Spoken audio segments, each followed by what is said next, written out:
Bonjour, bienvenue dans cette nouvelle Minute Santé. Aujourd'hui, nous allons parler de la surveillance de la santé de votre rein au cabinet du médecin. Bien évidemment, avant d'arriver chez le médecin, vous venez avec une plainte. C'est une plainte qui arrive de façon aiguë dans le cas des urgences. Là, ça vous interpelle automatiquement. Ou bien une plainte que vous apportez parce que vous avez appris à écouter votre corps à travers les signes que nous avons dit précédemment. Et le médecin, lorsqu'il reçoit votre plainte qui motive l'examen, va déployer la stratégie diagnostique. Il apprécie le terrain. Quel est votre âge? Où vivez-vous?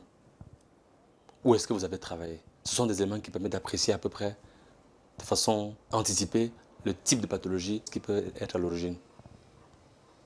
Il va regarder vos antécédents personnels. Qu'avez-vous eu?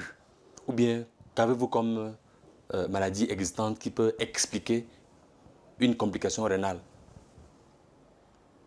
Les arguments de fréquence, en fonction de ce qu'on a dit, en fonction de votre origine, de votre âge, de votre sexe, de votre profession, on peut soupçonner un certain type de pathologies qui sont fréquentes à votre âge, pour votre profession, ou bien selon vos antécédents particuliers. Ensuite, il y a l'histoire de la maladie. Vous allez raconter l'histoire de la maladie à votre médecin.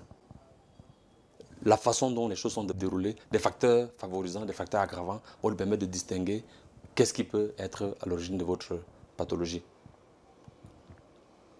Le médecin va vous examiner. Il va commencer par une inspection. Il examine. Il va palper, il va toucher. Le rein ne se touche pas. Un rein ne se touche pas. Le rein est un organe profond qui ne se palpe pas.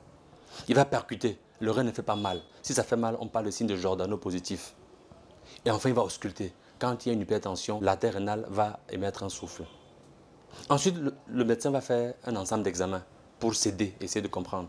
Et à la fin, il va essayer de mener le raisonnement médical qui consiste à éliminer des pathologies qui peuvent, à tort, expliquer ce que vous avez comme problème. On parle ici de diagnostic différentiel.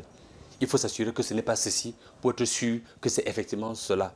Parce que connaissant la cause, on traite mieux. Faites confiance à votre médecin lorsque vous avez écouté votre corps et que vous avez détecté des signes particuliers. Bien informé, vous développez des réflexes santé de qualité parce que votre santé est votre premier capital.